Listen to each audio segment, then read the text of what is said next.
नमस्कार, मी अनिल जाधव. तुम्ही बघताय आपला ॲग्रोवन. हळद उत्पादकांसाठी एक महत्त्वाची बातमी आहे. ज्या शेतकऱ्यांनी हळदीचा विमा काढलेला आहे किंवा 14 जुलैच्या आधी जे शेतकरी हळदीचा विमा काढतील त्या सर्व शेतकऱ्यांना पहिल्याच ट्रिगरमधून पीक विम्याची भरपाई मिळण्याची शक्यता तयार झाली आहे. ही भरपाई हेक्टरी 27,000 रुपयांच्या दरम्यान आहे.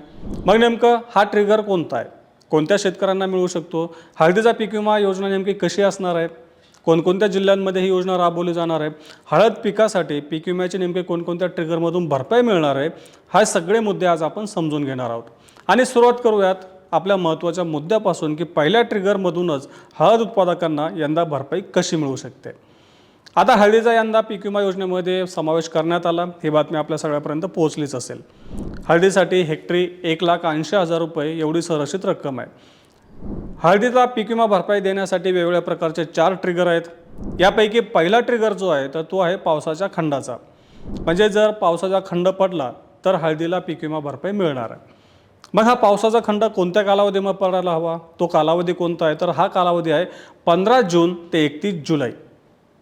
आणि पावसात खंड पडायला हवा 15 दिवसांचा. म्हणजेच 15 जून ते 31 जुलै या दरम्यान पावसात 15 दिवसांचा खंड पडला तर शेतकऱ्यांना पीक विम्याची भरपाई या पहिल्या ट्रिगरमधून मिळू शकते. मग आता आपण जर विचार केला तर मराठवाड्यातल्या बहुतांशी भागांमध्ये किंबहुना हळद उत्पादकातल्या अनेक भागांमध्ये 15 जून ते 30 जूनपर्यंत पाऊस नव्हता. अनेक ठिकाणी पावसामध्ये खंड पडलेला होता. त्यामुळंच मी सुरुवातीला सांगितलं की हळद उत्पादकांना पावसाचा खंड या पहिल्या ट्रिगरमधून हेक्टरी 27,000 रुपये भरपाई मिळण्याची शक्यता तयार झाली आहे. मग हा पावसाचा खंड नेमका काय, त्याची व्याख्या काय, तर कृषी विभागानं सांगितलेल्या माहितीनुसार पावसातला खंड म्हणजे सलग 15 दिवस पाऊसच पडायला नको. जर समजा असं झालं की 15 जूनपासून आपण 30 जूनपर्यंत जर विचार केला आणि जर असं झालं की 15 जूनपासून 27 जूनपर्यंत पाऊसच नव्हता आणि 28 जूनला पाऊस झाला तर मात्र हा खंड पकडला जाणार नाही. मग किमान पाऊस किती, तर 5 मिलीमीटर. 5 मिलीमीटरपेक्षा जास्त पाऊस जर पडला तर तो खंड मानला जाणार नाही. म्हणजेच 15 जून ते 31 जुलैपर्यंत असे 15 दिवस आले की जिथं 5 मिलीमीटरपेक्षा जास्त पाऊस पडला नाही तर त्या ठिकाणी पावसाचा खंड हा ट्रिगर लागू होईल आणि त्या मंडळातील हळद उत्पादकांना हेक्टरी 27,000 रुपयांची विमा भरपाई पहिल्या टप्प्यातच मिळेल. हे होतं पहिल्या ट्रिगरचं. आणि आपला जो काही आजचा व्हिडिओ आहे त्यामधला महत्त्वाचा विषय हाच होता की मराठवाड्यातल्या अनेक भागांमध्ये नाहीतर विदर्भातल्या देखील अनेक भागांमध्ये 15 जून ते 30 जूनपर्यंत पाऊसच नव्हता. आता आपल्या सगळ्यांना माहिती आहे की आपल्या मंडळामध्ये नेमकी काय परिस्थिती होती. जर आपल्याकडे अशी परिस्थिती असेल आणि आपण जर हळद पीक लावलेलं असेल, त्याचा विमा काढलेला असेल, नसेल काढला तरी आपण 14 जुलैपर्यंत आपण पीक विमा योजनेमध्ये सहभागी होऊ शकतो आणि या ट्रिगरमधून आपल्याला निश्चित भरपाई मिळू शकते. फक्त आपल्या मंडळामध्ये हा 15 दिवसांचा खंड पडला का खंड मध्येच ब्रेक झाला हे आधी तपासून बघावं लागेल, जे तुम्ही निश्चितपणे करू शकता. आता हळद पिकाचा यंदा पहिल्यांदाच पीक विमा योजनेमध्ये समावेश करण्यात आला. पुनर्रचित हवामान आधारित फळपीक विमा योजनेमध्ये हळद पिकाचा समावेश करण्यात आलेला आहे. एकूण 15 जिल्ह्यांमध्ये ही योजना राबवली जाणार. म्हणजे 15 जिल्ह्यांमधील शेतकऱ्यांना हळदीचा पीक विमा काढता येणार आहे. मग हे 15 जिल्हे कोणते ते आधी आपण समजून घेऊयात आणि नंतर पुढचा ट्रिगर कोणता आहे, त्याचा कालावधी कोणता आहे, त्यातून कोणती भरपाई किती भरपाई मिळू शकते हे आपण समजून घेऊयात. या जिल्ह्यांमध्ये जळगाव, वर्धा, अकोला, परभणी, धाराशिव, जालना, नांदेड, वाशिम, सातारा, छत्रपती संभाजीनगर, यवतमाळ, बुलढाणा, चंद्रपूर, हिंगोली आणि सांगली या 15 जिल्ह्यांचा समावेश आहे. आता सुरुवातीला सांगितल्याप्रमाणे हळदीची जी हेक्टरी संरक्षित रक्कम आहे ती आहे 1,80,000 रुपये. यासाठी आपल्या शेतकऱ्यांना 5% आसपास विमा हप्ता भरायचा आहे की जो 9,000 रुपयांच्या आसपास येईल. आणि पहिल्याच ट्रिगरमधून जर जे मंडळं पहिल्या ट्रिगरमध्ये बसणार आहेत त्या मंडळातील शेतकऱ्यांना 27,000 रुपये एवढी भरपाई मिळणार आहे. आता पुढचा जो ट्रिगर आहे तो ट्रिगर आहे कमी पावसाचा. पहिला ट्रिगर कुठला होता, पावसातील खंडाचा. 15 जून ते 31 जुलै या दरम्यान जर 15 दिवस पावसांमध्ये खंड पडला तर हा ट्रिगर लागू होणार आहे आणि नुकसान भरपाई किती मिळेल या ट्रिगरमधून, 27,000 रुपये सरसकट. ती असेल हेक्टरी. पण याच्यामध्ये पुन्हा असेल की तुम्ही म्हणाल की आम्ही जर अर्ध्या हेक्टरचाच किंवा एखाद्या एकरचा जर विमा काढला आणि तुम्ही सांगितलं 27,000 रुपये मिळतील तर असं होणार नाही. तुमचं जेवढं विमा संरक्षित क्षेत्र आहे त्यानुसार हेक्टरी 27,000 रुपये यानुसार आपल्याला त्या हेक्टरच्या त्या क्षेत्राच्या तुलनेमध्ये आपल्याला ही भरपाई मिळणार आहे. आता दुसरा जो काही ट्रिगर आहे तो आहे कमी पावसाचा. आता कमी कालावधीचा जो ट्रिगर आहे तो लागू असेल 1 ऑगस्ट ते 31 ऑक्टोबर या कालावधीमध्ये. म्हणजेच ऑगस्ट, सप्टेंबर आणि ऑक्टोबर या 3 महिन्यांमध्ये हा ट्रिगर लागू असेल. मग भरपाई कधी मिळणार आहे, जर समजा या 3 महिन्यांपैकी सलग 30 दिवस 50 मिलीमीटरपेक्षा कमी पाऊस झाला तर त्या मंडळातील शेतकऱ्यांना 36,000 रुपये एवढी भरपाई मिळणार आहे.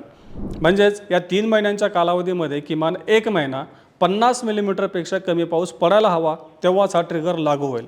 हा ट्रिगर ज्या मंडळांमध्ये लागू होईल त्या मंडळातील शेतकऱ्यांना हेक्टरी 36,000 रुपये पीक विमा भरपाई मिळणार आहे. आता इथं पुन्हा एक गोष्ट आपल्याला लक्षात घ्यावी लागेल, ती म्हणजे जो कालावधी ज्या ट्रिगरचा आहे, की जसं सुरुवातीला तुम्हाला सांगितलं की 15 जून ते 31 जुलै हा कालावधी पावसातील खंडाचा आहे. या कालावधीमध्ये जर समजा अतिवृष्टी झाली, आपल्या पिकांचं नुकसान झालं, तर या नुकसानीची पीक विमा भरपाई मिळणार नाही. उदाहरणार्थ आता जर आपण सध्याचा विचार केला तर सध्याचा कालावधी हा पावसातील खंड या ट्रिगरचा आहे. हा ट्रिगर कधी लागू होतो? 15 जून ते 31 जुलैच्या दरम्यान. आता तुम्ही म्हणाल अनेक भागांमध्ये अतिवृष्टी झालेली आहे, काही ठिकाणी आपण बघितलं की अतिवृष्टी झालेली आहे, त्यामुळे हळद पिकांचं देखील नुकसान झालेलं आहे. परंतु या नुकसानीसाठी हळद उत्पादकांना भरपाई मिळणार नाही, कारण सध्याचा जो ट्रिगर आहे, जो काही कालावधी आहे, तो पावसातील खंडाच्या या ट्रिगरचा आहे. पावसातील खंड हा ट्रिगर लागू झाला तरच विम्याची भरपाई मिळणार आहे. पावसाने किंवा अतिवृष्टीनं हळद पिकाचं नुकसान झालं सध्याच्या पावसामुळं तरी मात्र आपल्याला पीक विम्याची भरपाई मिळणार नाही, हे आपण लक्षात ठेवावं. जो कालावधी ज्या ट्रिगरचा आहे तो ट्रिगर लागू झाला तरच आपल्याला भरपाई मिळणार आहे. आता 1 ऑगस्ट ते 31 ऑक्टोबर हा कालावधी कमी पावसाचा आहे. म्हणजे ते सलग 30 दिवसांमध्ये 50 मिलीमीटरपेक्षा कमी पाऊस पडला तरच आपल्याला हेक्टरी 36,000 रुपये मिळणार आहे.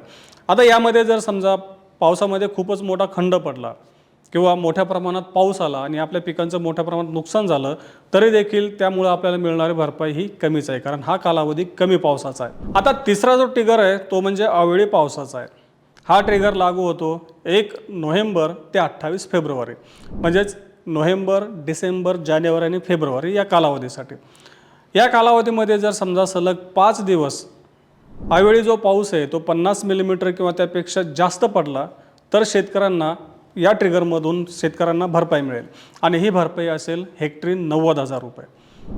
म्हणजे ज्या कालावधीमध्ये जर पावसाचं नुकसान झालं, म्हणजे अवेळी पावसामुळे जर नुकसान झालं, जो ट्रिगर लागू झाला, तर सर्वाधिक भरपाई या ट्रिगरमधून मिळणार आहे, तो म्हणजे अवेळी पाऊस. आणि हा लागू होतो 1 नोव्हेंबर ते 28 फेब्रुवारी या दरम्यान.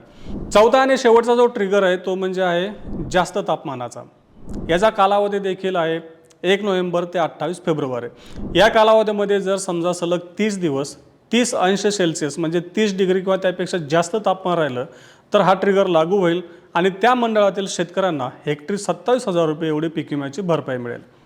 म्हणजेच काय, पीक विमा योजनेमध्ये एकूण 4 ट्रिगर आहेत आणि या 4 ट्रिगरमधून मिळणारी भरपाई वेगवेगळी आहे. पहिला ट्रिगर आहे तो म्हणजे पावसातील खंडाचा आहे. त्याचा कालावधी मी तुम्हाला सांगितलेला आहे आणि हा ट्रिगर लागू झाल्यानंतर त्या मंडळातील शेतकऱ्यांना 27,000 रुपये हेक्टरी एवढी पीक विम्याची मदत मिळेल, भरपाई मिळेल. हा ट्रिगर लागू होण्याची दाट शक्यता आहे. मराठवाड्यातल्या अनेक भागांमध्ये जूनच्या पहिल्या 15 दिवसांमध्ये पाऊसच नव्हता. मराठवाडाच नाही तर मध्य महाराष्ट्रामध्ये देखील, विदर्भामध्ये देखील, हळद पट्ट्यामध्ये अनेक ठिकाणी पाऊस नव्हता. फक्त हा खंड ब्रेक झाला का तेवढी माहिती आपल्याला घ्यावी लागेल. ही माहिती आपण आपल्या स्थानिक कृषी विभागाकडून घेऊ शकता. दुसरा जो ट्रिगर आहे तो म्हणजे कमी पावसाचा. हा ट्रिगर लागू झाल्यानंतर आपल्या शेतकऱ्यांना 36,000 रुपयांची विमा भरपाई मिळेल. हा जो कालावधी आहे, हा कालावधी आपण बघितल्याप्रमाणे 1 ऑगस्ट ते ऑक्टोबरच्या दरम्यान, म्हणजे ऑक्टोबरचा पूर्ण महिना या दरम्यान असेल. त्याच्यानंतर तिसरा जो ट्रिगर आहे तर तो ट्रिगर आहे अवेळी पावसाचा. अवेळी पावसाचा ट्रिगर लागू झाल्यानंतर शेतकऱ्यांना सर्वाधिक हेक्टरी 90,000 रुपये एवढी भरपाई मिळणार आहे. चौथा आणि शेवटचा ट्रिगर आहे तो म्हणजे जास्त तापमानाचा. तो देखील आपल्याला माहिती आहे की 1 नोव्हेंबर ते 28 फेब्रुवारी सुरुवातीला सांगितल्याप्रमाणे या कालावधीमध्ये लागू होईल. जर समजा ट्रिगर लागू झाला तर शेतकऱ्यांना हेक्टरी पुन्हा 27,000 रुपये एवढी भरपाई मिळेल. मग आता तुम्ही म्हणाल हे ट्रिगर लागू झाल्यानंतर आम्हाला जसं आपला कापूस किंवा सोयाबीनचा पीक विमा असतो त्यानुसार आम्हाला नुकसानीचं जे काही पंचनामे असतील त्यासाठी पुन्हा आम्हाला क्लेम करावं लागेल का? तर तसं नाही आहे. हा ट्रिगर लागू झाल्यानंतर, म्हणजे हा ट्रिगर जर आपल्या मंडळामध्ये लागू झाला तर पीक विमा कंपनी आणि कृषी विभाग त्याची प्रक्रिया सुरू करेल आणि शेतकऱ्यांच्या खात्यामध्ये त्यानंतर 1 महिनाभरामध्ये हा ट्रिगर लागू झाला असं घोषित केला जाईल आणि त्यानंतर पीक विम्याची भरपाई शेतकऱ्यांच्या खात्यामध्ये जमा होईल. म्हणजे आपल्याला एकतर नुकसानीचे जे काही इंटिमेशन ते द्यायचे नाही आहे, म्हणजे आमचं नुकसान झालं असं कळवायचं नाही आहे. आपल्या मंडळामध्ये जर जे ट्रिगर लागू झाले तर त्याची माहिती ऑटोमॅटिक पीक विमा कंपनीला असेलच, कृषी विभागाला देखील असेल आणि त्यानुसार पुढची प्रक्रिया सुरू होईल. पण साधारणतः ट्रिगर लागू झाल्यानंतर पुढच्या महिनाभरामध्ये त्याची घोषणा केली जाईल कोणत्या मंडळांमध्ये हा ट्रिगर लागू झाला. तर अशा प्रकारे ही सगळी हळदीची पीक विमा योजना आहे. त्यामुळं ज्या शेतकऱ्याने हळदीचा पीक विमा काढला नाही तर आपण 14 जुलैपर्यंत हळदीचा पीक विमा काढू शकतो. यंदा काढणं गरजेचं आहे, कारण कमी पावसाची दाट शक्यता आहे. आता आपण बघतो की पावसाचं वितरण खूपच असमान आहे. काही भागांमध्ये खूपच जास्त पाऊस आहे. मराठवाड्याच्या अनेक भागांमध्ये किंवा विदर्भाच्या काही भागामध्ये, मध्य महाराष्ट्र देखील काही भागांमध्ये अजूनही पेरणीयोग्य पाऊस झाला नसल्याचं शेतकरी सांगतायत. त्यामुळं पुढच्या टप्प्यात देखील पावसाचं प्रमाण कसं राहील हे सांगता येत नाही.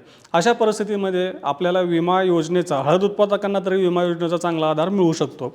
आणि एकूण संरक्षित रकमेचा जर विचार केला तर हळदीचा पीक विमा हप्ता शेतकऱ्यांना एक 9-10 हजार रुपयांच्या दरम्यान भरावा लागेल, की एकंदरीत यंदाची परिस्थिती बघता आणि हळद उत्पादकांची गुंतवणूक बघता पीक विम्याचा हप्ता त्या तुलनेमध्ये कमीच वाटतो. आणि जसं मी तुम्हाला सुरुवातीला सांगितलं की जून महिन्यातच पावसाचा खंड हा ट्रिगर अनेक ठिकाणी लागू होण्याची दाट शक्यता आहे. याची आपण सगळ्यांनी पडताळणी करावी. कोणता ट्रिगर कसा लागू होतो याची माहिती मी तुम्हाला दिलेलीच आहे. तर तशी परिस्थिती आपल्या मंडळामध्ये असेल का किंवा आहे का किंवा त्यावेळी घडते का यावर आपण लक्ष ठेवून असावं आणि त्यानुसार आपण पाठपुरावा करावा. आता ही सगळी माहिती होती हळद पीक विम्याची. आपण यापुढच्या कालावधीमध्ये देखील वेगवेगळ्या भागांमध्ये कुठं ट्रिगर लागू झालेला आहे पावसातील खंडाचा, याची माहिती पुढच्या काही दिवसांमध्ये घेऊच. ही माहिती आपल्या हळद उत्पादक शेतकऱ्यांपर्यंत पोहोचवा, जास्तीत जास्त शेतकऱ्यांपर्यंत पोहोचवा, की जेणेकरून हळद उत्पादकांना या माहितीचा फायदा होईल, पीक विमा योजनेचा त्यांना फायदा घेता येईल. आपण रोज सायंकाळी 8 वाजता मार्केट इंटेलिजन्स या सेगमेंटमधून शेतीमालाचा बाजारभाव, सरकारची धोरणं यांचा आढावा घेत असतो. त्यासाठी आपल्या ॲग्रोवनच्या चॅनलला नक्की सबस्क्राईब करा आणि हा व्हिडिओ जास्तीत जास्त शेतकऱ्यांपर्यंत पोहोचवण्यासाठी लाईक आणि शेअर करायला विसरू नका.